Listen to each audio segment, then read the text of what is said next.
Naam, ni kushukuru sana mtazamaji wa UTV kwa kuchagua kuangalia Kidani, na mimi ni Sauda Hussein. Leo tunakuja darasani. Sasa najua tumekuwa tukizungumza na wanawake wa aina mbalimbali, lakini leo tumekuja kumtembelea mwanamke wa kwanza ambaye ni Mtanzania mwenzetu akipeperusha bendera hiyo kimataifa, kwa maana ya kwa sasa ana leseni ya kimataifa na yeye ni engineer wa ndege. Tutakwenda kusikia mengi sana kutoka kwake, namna alivyoanza, ndoto zake zilikuwaje, changamoto anazozipitia, mafanikio alionayo, lakini pia elimu ambayo anaitoa kwa watu wengine ambao hatujui kuhusiana na masuala ya anga na usafiri. Unaposafiri mara nyingi utakwenda tunamjua sana ni rubani ama wale wahudumu wa ndege, lakini kuna mengi sana ambayo yanafanyika katika sekta hiyo. Na leo sasa tutakwenda kumsikiliza ambaye ni Edith Kisamo. Yeye ana leseni ya kimataifa, na kabla sijaanza kuongea naye tusikilize kwa ufupi wasifu wake. Mhandisi Edith Harold Kisamo ni kiongozi kinara katika sekta ya anga nchini Tanzania na mmoja wa wataalamu waliobobea zaidi katika taaluma ya anga.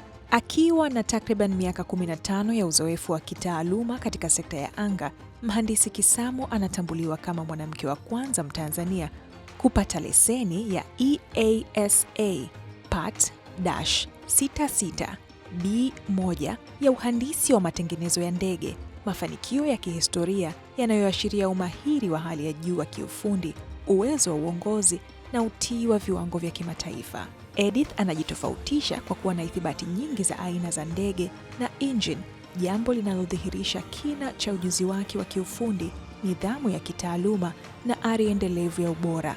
Sifa hizi ni ushahidi wa uwezo wake si tu kama mhandisi mahiri, bali pia kama accountable manager mwenye dhamana ya kuimarisha usalama, ubora na ufuatiliaji wa kanuni, yani compliance, katika ngazi ya taasisi na taifa. Chini ya uongozi wake, Aerolink Solutions Tanzania imepata mafanikio makubwa ya kitaifa kwa kufanikisha utekelezwaji wa mafunzo na mitihani ya EASA Part-66 B1/B2 kwa wahandisi wa matengenezo ya ndege nchini Tanzania kwa ushirikiano na Chuo cha Taifa cha Usafirishaji NIT na washirika wa kimataifa wa anga. Mpango huu umeimarisha kwa kiasi kikubwa uwezo wa ndani, umepunguza utegemezi wa vyeti vya nje ya nchi na umeiweka Tanzania katika ramani ya kimataifa ya mafunzo ya anga yanayoendana na viwango vya Umoja wa Ulaya. Mhandisi Edith Harold Kisamo anawakilisha kizazi kipya cha uongozi wa anga barani Afrika uliokita mizizi katika taaluma, unaozingatia usalama na ubora na unaoongozwa na dhamira ya maendeleo endelevu ya taifa.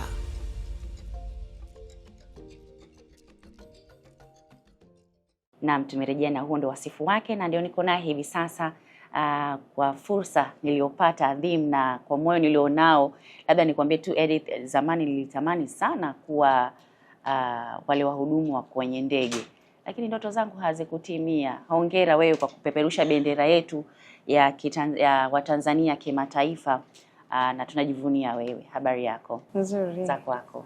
Nzuri. Hongera sana. Asante. Sawa.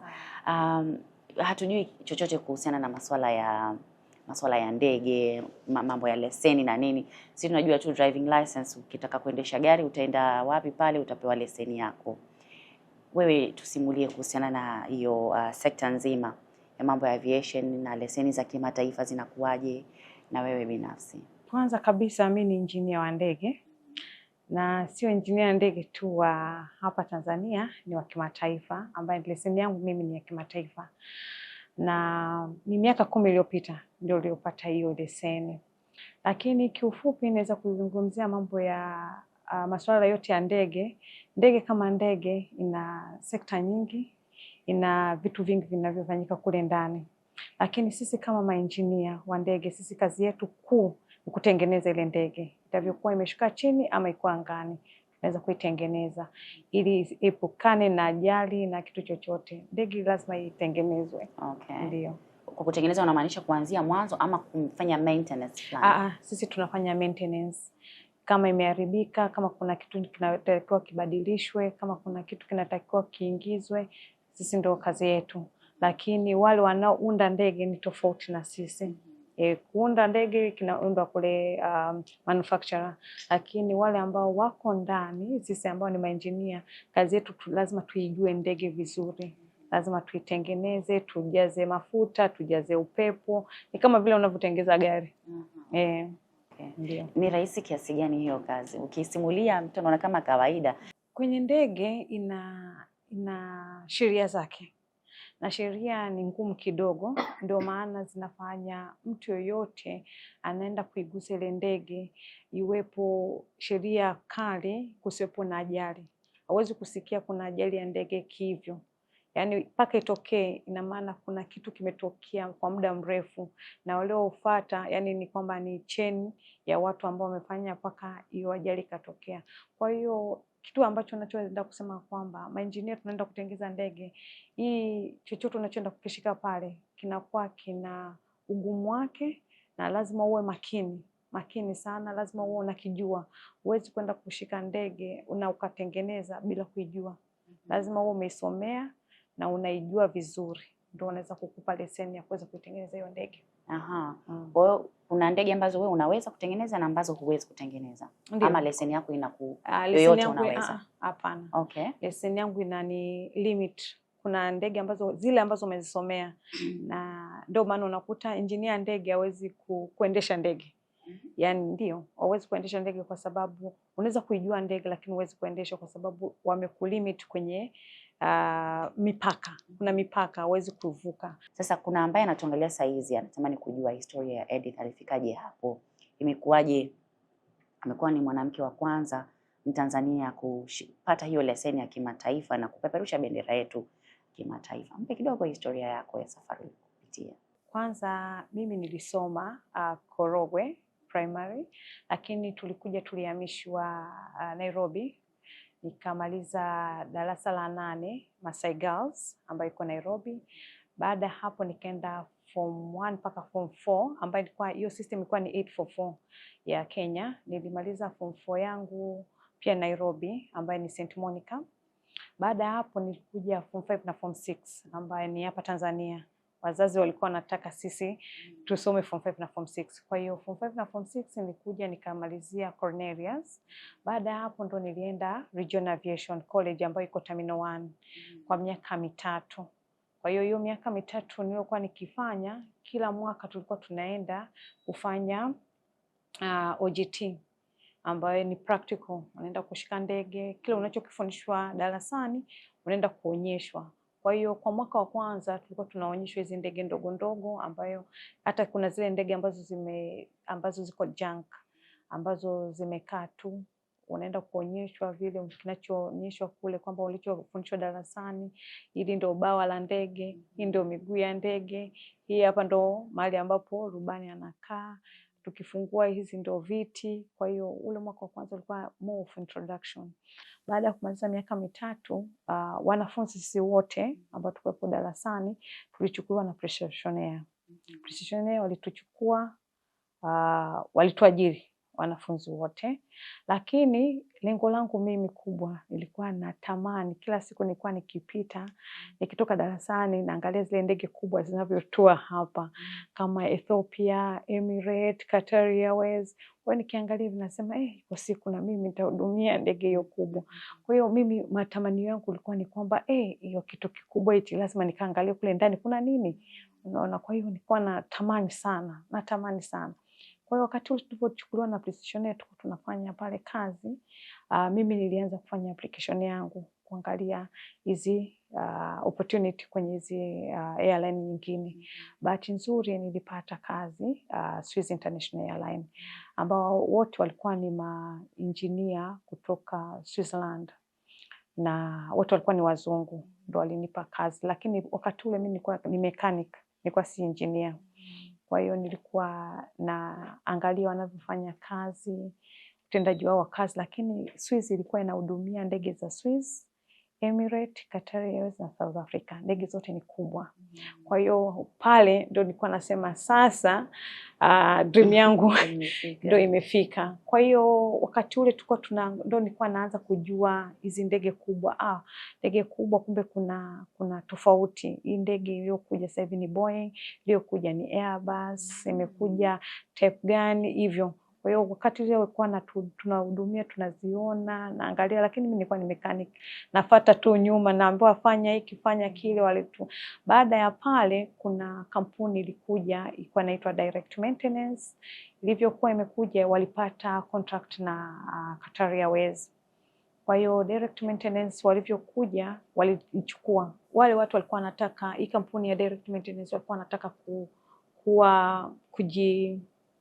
kujitanua zaidi, lakini maengineer wote waliokuwepo pale walikuwa wanatoka nchi za nje, ni wazungu. Kwa hiyo hakuwa kuna Mwafrika ambaye mwenye hiyo ndege. Kwa hiyo sisi Waafrika ni wale mechanic tu, tunaambiwa fanya kile. Kwa hiyo walivyoona, waliangalia ni gharama sana, wakasema sasa yani mechanics wameshatufanyia kazi. I think tulifanya miaka kama 3 pale. Kama tumeshakuwa na ile experience, kwa hiyo tutoke twende tukasome. Kwa hiyo walianza kwenda kutusomesha from scratch sasa hii EASA. Kwa hiyo hii EASA ni leseni ya kimataifa. Kwa hiyo walitupeleka wote ambao tulikuwa katika, because walikuwa na station pia na Zanzibar na Kilimanjaro. Kwa hiyo wale mechanic waliokuwepo kule waliwachukua wote, tukaenda darasani kusoma. Tulienda mimi na mwenzangu Tanzania, yeye ni wa kiume mimi wa kike. Tukaenda kule tukasoma. Kwa hiyo tulipotoka pale Tallinn, tukaenda tukafanya practical ya sasa. Baada ukishamaliza kufanya ile practical na kuandika ile experience yako, unatakiwa kusanye na ile EASA yako ambayo ulikuwa umepata leseni without typewriting. Kwa hiyo kuna ile ambayo leseni tu iko tupu. Kwa hiyo sasa inatakiwa ende kufanya endorsement ya ile ndege ulioenda kuifanyia. Kwa hiyo ukishaenda kufanyia endorsement, lakini pia bado kuna practical unatakiwa ufanye kama miezi 6 hivi ili uweze kuwa engineer vizuri. Kwa hiyo ile tulifanyia Amsterdam. Nini kilikufanya uwe na mapenzi hayo makubwa kwenye mambo ya aviation, ukatamani kwamba mimi lazima nifike hapa? Mimi nilikuwa mdogo. Babangu mdogo alikuwa ni rubani wa ndege, alikuwa anaendesha hizi Precision Air. Wakati ule nilikuwa nikimwona akiruka na hizi ndege ndogo. I think wakati ule walikuwa wanafanya irrigation, kitu kama hivyo, wana spray hizi ndege inapita na spray madawa katika mashamba kule Arusha. Kwa hiyo wakati ule nilikuwa nikiangalia, nasema iko siku mimi sitakuwa rubani. Lakini mimi kwa nini siwezi kufungua na kufunga hiyo ndege nikawa engineer? Kwa hiyo nilikuwa nasema mimi siku moja nitakuwa ni engineer wa ndege. Na mtazamaji wa Kidani, bado tuko hapa na Edith Kisamo ambaye yeye anapeperusha bendera ya Tanzania kimataifa kwa maana ya kuwa na leseni hiyo kama engineer ama kama mhandisi wa ndege. Na tunapata mapumziko mafupi, tukirejea hapa tutaendelea. Nikusihi endelea kubaki hapo hapo kwa sababu mambo bado ni mazuri. Naam, tunarejea baada ya mapumziko hayo mafupi na bado niko hapa na dada yangu. Uliona tofauti gani ufanyaji kazi ambao ulikuwa ukifanya kwenye mashirika ya ndani na kwenda kwenye mashirika ya nje? Tofauti mkubwa sana. Mkubwa kwa sababu wenzetu wako advanced. Lazima niseme kuna vitengo viko vingi ambavyo vinaweza kukusaidia. Sio ukienda kwenye kampuni, na kila kampuni ina rules na regulations zake.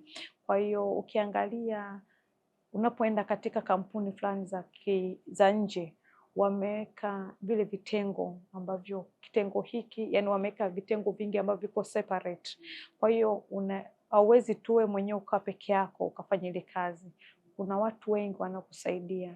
Kuna watu ambao unaweza kuwapigia simu ukaongelesha. Wewe kama engineer unaweza kana engineer kweli uko na ndege na hiyo ndege inatakiwa iruke ama ina shida, lakini hiyo shida imekukuta siku hiyo, hujawahi kuisikia hiyo shida katika maisha yako na huijui jinsi gani ya kuitatua hiyo shida.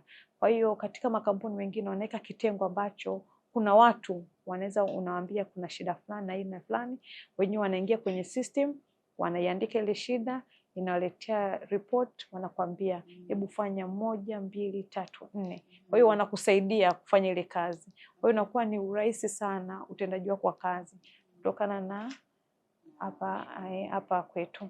Nini unafikiri kifanyike, au nini unafikiri mawazo yako unaweza kumwambia binti anayekuangalia hivi sasa anaweza akafanya kufanikisha ndoto ambazo anakuwa nazo? Baada ya kujua kuna changamoto kubwa sana katika aviation, nadhani nilijitolea na ni kama nimejitoa mwanga kuja na kuweza kuwaelekeza sana sana katika hichi kizazi, na wale ambao wamemaliza, ambao wako kwenye field lakini hawana mwelekeo. Ilinibidi nifungue kampuni ya Aerolink ya kuweza kujua hata so tu mambo ya engineering, mtu yoyote anaweza kuja katika sekta yoyote, tukamwelekeza wapi pa kupita. Tunakushauri, tunakwambia sasa anzia sehemu hii, pita sehemu hii, pita sehemu ile, kuliko uende ukazunguka ukasoma ukafanyaje, utazunguka katikati hapa alafu miaka yako itaenda imepotea. Tuzungumzie kwenye uchumi. Unapomsikia mtu amesoma mambo ya aviation, hiyo chochote kile, tayari calculation kichwani inakuwa ni kubwa kwamba huyu mtu hapa pesa zilitoka kweli kweli. Ngoja niseme hivi, aviation ni very expensive. Ina gharama, tena gharama zake ni kubwa sana. Lakini sisi kama Aerolink tunajitahidi sana kuongea na mashirika mbalimbali. Hasa binafsi pia tunaongea na serikali ili iweze kutupatia fund au watoto waweze kusoma. Kwa sababu tunajua kwamba kuna mtu ambaye sio tu mama ntilie, kuna yule mkulima kule, kuna mtu ambaye hana hata kazi yoyote lakini ndoto yake anatamani, na hizo tunazipata. Mtu anakuambia anatamani. Kwa hiyo uwezi kama sisi shirika binafsi, kampuni binafsi, tukasema tunaweza kusomesha watoto wote wa Tanzania. Hatuwezi, hatuna uwezo, lakini uwezo wetu ni kwamba tunawatafutia sio tu kwenye mashirika, pia hata kwenye mabenki. Kama mabenki tumeomba mabenki tofauti tofauti, kama watatusikiliza wataweza kutupa hizo fund, ama pia serikali tumeshawaambia kama wanaweza kutupatia hizo fund ili huyu mtoto wa chini kabisa aweze kufurahia masomo yake, aende pale NIT akasome miaka yake 3 au 4, apate degree yake, akimaliza aje pia Aerolink ambaye sisi tuweze kumfundisha katika lisensi za kimataifa, afanye EASA, akimaliza tumpeleke mbele zaidi. Kuwa mwanamke ama kipindi hicho msichana, kutoka hapa kwenda kufanya kazi nje ya mipaka kabisa ya nchi yako, kutana na watu tofauti, kuwa msichana ama kuwa mama, and then kuwa Mwafrika, inawezekana probably pia ulikutana na mazingira kama hayo. Watu walikuwa nakuchukuliaje? Ndio nikwambie, I think hii ni mentality ya dunia nzima. Ni mentality ya dunia nzima. Unapoenda kufanya kazi na wanaume popote pale, kuna ile changamoto ya kuvutana, kwamba mwanaume anajua kwamba yeye yuko juu zaidi ya mwanamke. Kwa hiyo ni mentality ya dunia nzima, sio kwamba tutatoka hapa nasema tu labda ni ya kwetu wa Afrika. Hapana, kila mahali hawakubali mwanamke apite. Kwa hiyo unaweza kuta umeenda mahali unafanya kazi, wanakuambia si tulikwambia mwanamke hawezi, ama kitu ni kizito huwezi kukibeba ukuweza kukita. Wanakuambia si tulikwambia hii kazi ni wanaume, unaelewa? Ama saa nyingine unakuta yani hawakupi ushirikiano ile kwamba ufanye nao kazi, uongee nao, yani ushirikiano unakuta ni kama vile mtu anakususia kazi, anakuacha, anajua kwamba unajifanya unajua, unaelewa. Lakini katika kazi ya aviation sio kwamba utajua kila kitu. Kuna vitu vingine unakwama uvijui. Kwa hiyo pale unapoonekana ujua na kuonekana yani we mwanamke ndio hujui zaidi. Lakini ukiangalia historia yao unakuta yeye mwenyewe ndio amepita, labda hajui zaidi ya kwako, wewe ndio unajua zaidi yake, lakini kosa dogo unaonekana ni kubwa kwako. Pia katika ukiangalia rangi, Najua hizo ndo changamoto tunazozipata. Wanaangalia umetoka wapi. Mara nyingi wanauliza hilo swali, nchi gani umetoka? Ukiangalia ukisema Tanzania, watu wengi hawajui Tanzania iko wapi. Kwenye ramani wanakuambia iko wapi, Tanzania iko wapi? Wanakuambia iko Nigeria ama South Africa, unajua? Kwa hiyo wanajua. Yes, ukiwaambia Kilimanjaro wanakuambia ni Kenya. Kwa hiyo akili zao, mentality, yani unaweza lazima utumie kwanza, wanasema okay, kutoka Kenya ndo unaingia Tanzania, kitu kama hicho, ndo wanajua okay, ni neighbor country. Kwa hiyo kwa sababu wenzetu wako kila mahali, wameshika kila sekta, kwa hiyo wanaonekana wenyewe wako faster kimaendeleo kuliko sisi. Sisi unaweza kutoka huko peke yako, ujui uende wapi, ufanye nini. Ni ngumu kiasi gani ama rahisi kiasi gani kubalance masomo yako ambayo yanahitaji umakini kama ulivyosema awali, lakini muda, concentration ya kutosha, lakini pia una watoto na wenyewe wanamhitaji mama muda wote. Hivyo ni namna gani uliweza kuhakikisha vyote vinakwenda vizuri? Kwa kweli ni ngumu. Lazima niseme kweli kwamba kuna mali itakuwa chini, yani kuna mali uta lose na kuna mali uta gain. Kwa nini nasema hivyo? Hakuna kampuni napenda sana mama wakati ujauzito. Yes, wanawake wakati ujauzito hawapendi, wanataka tuwe wafanyie kazi, ndio maana wanapenda wanaume. Yani wanaume akija, priority ya kupata mwanamke anaweza kumchukua mwanamke mmoja, lakini wengi wanachukua wanaume kwa sababu ya hizo. Alafu kuna makampuni mengine wanakwambia umeingia, utapata mimba baada ya ufanyie kazi labda miaka 3, ndio hapo unaweza ukapata ujauzito. Kwa hiyo hizo ni changamoto ambazo mtu anazipata, lakini pia kubalansi mtoto nani, kwa sababu utapokuwa ujauzito utakaa, kuna kipindi karibia unapoenda kujifungua uruhusiwe hata kushika ndege. Unaweza kukaa miezi hizo kadhaa, na ukishaenda kujifungua tena karibia ni mwaka mzima, na ukirudi tena lazima urudi kama darasani kufanya refresh up na kila kitu. So yani ni kama vile unaanza kila baada ya muda. Yes, kwa hiyo ni changamoto. Ni changamoto. Kwa kumalizia, ni yapi ukiangalia unayaona kama mafanikio ya Edith? Kwa kweli mafanikio yangu ni makubwa. Kwanza kwa CEO wa kampuni, hayo yote ni mafanikio. Sio tu kwamba eti kwa engineer wa ndege wa kimataifa, pia ni kuwezesha kujifungulia kampuni yangu na kuwasaidia wale watu ambao hawajui mahali pa kwenda. Hiyo ni kitu ambacho kilikuwa pia ni dream yangu. Kwa hiyo ni kitu ambacho najisifia sana kwamba kufacilitate ni sio kitu kirahisi kuweza kumchukua EASA au watu kutoka nje CAA waje nchini, waambie ufacilitate, waangalie, waweze waseme sasa mtakuwa ni kituo kiko hapa cha kufanyia mitihani ya kimataifa. Sio kitu rahisi hivyo unavyofikiria. Kwa hiyo ni kitu ambacho tunasema ni achievement.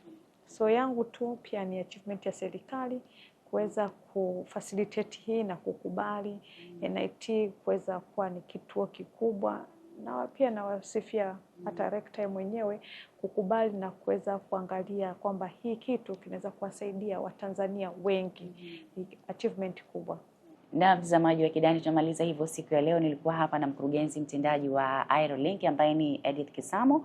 Ni mwanamke ambaye ni Mtanzania mwenzetu, anapeperusha bendera ya Tanzania kimataifa kwa kuwa na leseni ambayo inamfanya yeye kuwa ni engineer ambaye anaweza kufanya kazi kimataifa. Kwa hiyo kwa wale ambao vijana, wasichana, vijana wenzetu, wavulana ambao mnatamani kutimiza ndoto, Edith ametoa ramani nzima nini ambacho unaweza kutakiwa kufanya. Kuna namba simu ambayo inapita hapo chini kwenye screen yako 0688475656, lakini pia unaweza kunifuata katika mitandao ya kijamii, andika Sauda_Kidani Show ama Azam TV TZ ama UTV TZ. Na kwa wale ambao mko darasani saizi mnasoma, amesema soma basi PCM hivi, EGM, yani kwa wale ambao kweli uko serious na masomo, na pale NIT pia masomo pia yanatolewa kwa diploma na degree. Kwa hiyo nawatakia kila laheri vijana wetu, na kwa siku ya leo nasema kwa heri mpaka wakati mwingine. Mimi ni Sauda Hussein.